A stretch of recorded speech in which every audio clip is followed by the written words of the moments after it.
नमस्कार. मी श्री अमर प्रकाश स्वामी. सध्या ज्येष्ठ महिन्याबद्दल बऱ्याच लोकांच्या मनात निरनिराळ्या शंका आहेत की ज्येष्ठ महिन्यामध्ये ज्येष्ठ जे वधूवर आहेत त्यांचा विवाह करावा की नको.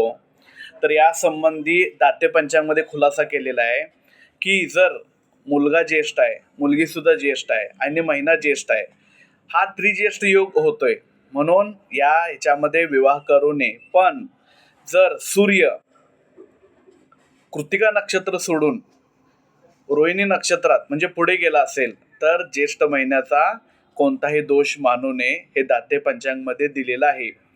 म्हणून या वर्षी 25 मे 2025 रोजी रवी सकाळी 9:21 रोहिणी नक्षत्रात गेलेला आहे, म्हणजे कृत्तिका नक्षत्र पूर्ण झालेलं आहे.